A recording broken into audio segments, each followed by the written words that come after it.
Yo, what's going on, guys? It's Jay, and today we're going to be talking about a video game genre very near and dear to my heart, and that's looter shooters. Ooh! I've wanted to do a video like this for a while now because I'm an avid and long-term fan of the genre, but this genre in its current state just makes me so sad, man. Especially after recently checking back in on Destiny and being disappointed by the repetitive nature of its seasonal content, and the game having its literal worst expansion in years. And on top of all that, seeing the buzz around Azatros' video on Destiny 2's awful microtransactions, it's safe to say the king of looter shooters is on a downwards trend. And when you don't get banger games like the OG Borderlands anymore, mostly talking about 1 and 2, let's just try and avoid 3 for now, it's pretty safe to say the entire genre as a whole is on a steady decline. And so I've been asking myself, what the hell happened to looter shooters? Looter shooters have been around for a while now, but no new blood has tried to tackle the king that is Destiny 2. Any new games that come out that are marketed as looter shooters are almost guaranteed dead on arrival because most big game video execs just want to milk a money cow like Destiny. Shocker, looter shooters are just another victim of the live service filth that plagues our gaming industry today. But how did it get like this? I figured a good place to start this video is going all the way back to 2009 when little baby Jay got his grimy little hands on a game called Borderlands. Borderlands 1 is generally considered by many as the pioneer of looter shooters. You don't get Destiny 2 without the influence of Borderlands, and at the time there really wasn't anything like it on the market. There were loot-based games like Diablo, but nothing from the first-person perspective, and with the rapid growth of FPS games like Call of Duty and Halo, it's not really a surprise that Gearbox attempted what they did with Borderlands. This new Diablo with guns was overall a very well-received game. By no means was it perfect, but it was definitely a refreshing take and a breath of fresh air in the gaming landscape at the time. This little baby genre was learning to crawl, and when 2012 hit, our little baby was running a full-blown marathon when Borderlands 2 released. Borderlands 2 was more of the same Diablo with guns, but had a better story, better villain, and overall truly refined itself. I personally absolutely adore Borderlands 2, even if some of the humor doesn't necessarily stick with me the more I replay it. The gameplay, the story, the world, and most importantly, the loot is so good. It's obvious why it's still so praised in the gaming community. Borderlands was just so damn fresh, and it feels so good to play. The responsiveness when you get a critical hit by aiming for an enemy's head or hitting an enemy's weak point, the effects of using certain elemental types on certain enemies. I literally love setting cycles on fire, or obliterating enemy shields with a shock weapon, or in Borderlands 2, using slag and switching to another weapon to deal insane amounts of damage. This gunplay helps create the excitement for loot drops. Each and every weapon feels so unique. However, in Borderlands 1, for some reason, every single scope looks almost identical, but that doesn't necessarily impact things too much once you get used to it. Borderlands 2 did end up fixing this, but it's not really a big deal in my opinion. And on top of all that, this series has great boss fights and introduces them in an iconic and memorable way. But anyway, back to the loot. Borderlands 1 and 2 has loot nailed down to a T. Weapon drops are always super exciting, and the legendaries that drop are rare but meaningful. The excitement you get when you see that beautiful orange colored loot item. I remember as a kid doodling the best legendaries in Borderlands 2 and farming bosses over and over trying to get certain legendary drops. For example, the conference call. This is where the Borderlands gameplay loop really shines. Borderlands is such a well executed and rewarding gameplay loop, and it's this type of gameplay that keeps you wanting to fight every enemy and farm all those bosses to rake in that juicy XP. Which, speaking of XP, the way both games scale is also super top notch. I always forget how hard Borderlands 1 can be, especially if you don't level enough for bosses. For example, Sledge. This guy has slapped my ass so many times in so many playthroughs throughout the years, and the only way to make it easier is to grind side quests and earn XP in order to bridge the gap, which I always don't end up doing for some reason. You think I'd learn. I personally love games that don't scale with your character, especially after so many games these days that do scale with your character. It never feels challenging or rewarding in any way. A most recent example is Diablo 4. The enemies always scale with your character, and while I do enjoy the fact that I'm constantly earning XP to level and I'm not fighting lower level enemies for crumbs of experience, I can't help but feel nowhere near as satisfied as I am when I'm making the effort to overlevel for certain bosses and feeling the reward by absolutely obliterating them because I put the time in to do so. Destiny has always had this issue for me too, where I don't feel rewarded enough fighting waves and waves of enemies for a singular blue drop from some chest at the end of an activity, but more on Destiny later. So yes, we know Borderlands has amazing combat, amazing loot, but the game also excels in art direction and story. Well, more so 2 than 1 when it comes to the story, but the overall world building in my opinion is really great. These games truly make you feel like you're on a barren desert wasteland filled with savage bandits and gruesome beasts, but at the same time not taking itself too seriously, which I appreciate. Borderlands 1 has some okay plot, enough to get the job done, but it really sets the stage for Borderlands 2. And man, I love the story of Borderlands 2. Handsome Jack is still one of my favorite villains of all time. He's complex, has valid reasons for acting the way he does. Although the humor can definitely miss some of the time, the overall writing of these characters is so well done, especially Handsome Jack. Each character is voice acted so well, and the annoying parts like Claptrap never overstay their welcome. Even though Claptrap, in my opinion, is one of the biggest cons in the series, it's nowhere near a big enough gripe to hold the series back, but still. Borderlands 2 has some great callbacks to the previous entry, with the original playable characters serving big roles narratively in the story. Both games have amazing intro cinematics to really reel you in and serve as explanations to the different kinds of classes and characters you can play. The playable characters in Borderlands each have their own unique feel, and the skill trees that come with them are not overly complex and allows for a simple yet diverse way to play through each game. The fact that there are so many build variations for each character heavily incentivizes multiple playthroughs, which is also a bonus. All in all, it's pretty obvious I love these games, but I'm not alone in that opinion too, because people just genuinely really love Borderlands. Well, 1 and 2, like I said, we'll get to 3 later. The looter shooter genre wouldn't be here without these games, so if you haven't played them, I highly recommend doing so. Although Borderlands 1 did come out in 2009, I think it still holds up to this day in my opinion. But if you'd rather skip the first one and jump straight into 2, I think that's okay as well. But with the release and popularity of Borderlands, the series would influence new contenders within the genre, and in 2014, there was a sudden shift in the wind, and Bungie was ready to release its brand new IP after leaving Halo, a little game called Destiny. Thinking back to the original Destiny release honestly really fills me with nostalgia. The reception was pretty mixed, to be honest, and the game had a really weird identity crisis in its early phase. No one really knew what it was trying to be. Nonetheless, I still did enjoy the gameplay and even missed out on my high school homecoming because I was too busy grinding the game. A decision I will never regret.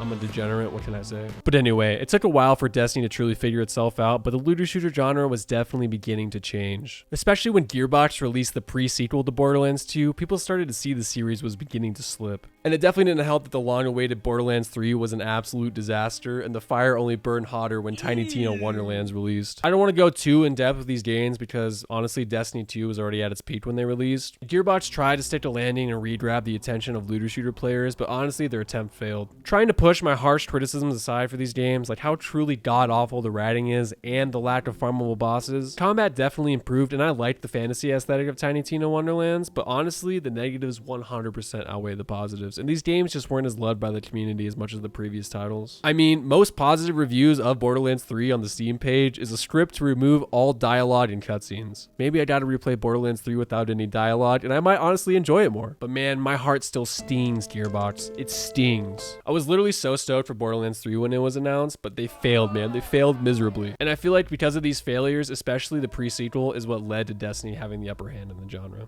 I also want to take a second and clarify that I do understand that Borderlands and Destiny are arguably different games. Borderlands is more of a story-based looter shooter, and there's a clear ending with less of a focus on endgame content. There are still raid bosses and things of this nature, but Destiny on the other hand has a heavy focus on endgame content, especially now. You gotta grind your light level and grind your armor stats to tackle its complex raid and dungeon content. However, I still believe that they are absolutely within the same realm, as they both had a huge hand in the rise and decline of this genre as a whole. As time moved on and Destiny released expansion after expansion, Destiny garnered a huge fan base, and it was well deserved in my opinion. There were some absolute banger expansions like the Taken King and Rise of Iron, and as its popularity began to rise, Destiny was coming out on top, and this trend did not stop as Bungie released the game's sequel, Destiny 2, in 2017. In my opinion, Destiny's always had outstanding gameplay. Something about killing waves and waves of enemies just feels so damn good. I just think that this is something Destiny will always do well. Bungie really has their gameplay figured out, and it's something I gotta give the series points for. I also think early Destiny always had great exotic loot, or in other terms, legendaries if you aren't familiar with Destiny lingo. It's shiny and orange. Each exotic feels unique and has perks which makes them feel different compared to other items in the game. For example, the Gjallarhorn. I love this thing, and I'm happy they brought it back in Destiny 2, but I'm not happy that it's locked behind a paywall. And that's the thing with exotics. There are very specific ways to attain them, whether it's shilling your hard-earned cash to Bungie or completing monotonous tasks in order to get them. I don't like this about exotics. There's not really any excitement of getting an exotic like there is getting a legendary in Borderlands. To be fair, random exotic engrams can drop, but I don't think they're as exciting as they should be. There are some exotic missions that I do enjoy, but some can be tedious and annoying. But just in general, I think the loot in Destiny just feels kind of off, especially today in Destiny 2. I literally hate doing Destiny weekly activities and investing time into completing them just to get some god-awful loot drop or armor that is like absolutely trash. Like, I hate doing strikes. It always feels like I get the same fucking strike that's been in the strike mission pool for like 5 years. The only remnant of the fan favorite character Cade is in a singular strike. Rest in peace, Cade, but they're bringing him back for some reason? Maybe because Bungie realizes how bad they fucked up Lightfall, and maybe bringing back a fan favorite character will somehow make up for it. Bungie, hello? It just sucks that the only thing that really comes out of completing these weekly activities is either getting some garbage weapon or the chance of getting an item that has a higher power level, and then you use this on the better gear that you have to basically increase your overall light level. And you need this higher light level in order to be properly set up for the late game content like Grandmaster Nightfalls or harder strikes or raid content. And I really dislike this part of Destiny's progression. I understand why it's there, but I feel like there's a better way to implement it. I guess what I'm trying to say is the loot in Destiny just never feels rewarding. Destiny 1 was a little bit better, but it's just something I've always disliked about the series. I don't understand why I would waste my time completing a 10 to 20 minute activity and having it drop straight garbage loot every time. This is a gripe that I could usually put aside if the gameplay is good and the story has me invested. The lore and the world building in Destiny can be great, and I'll definitely give Bungie that, but that's just another thing that's been falling off recently.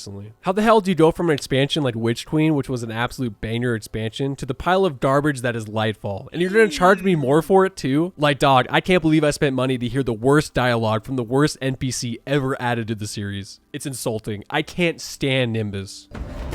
Systems are latent, with 80% of defenses now operational. I'm full of fury, she's got an army, and you got magic green strings.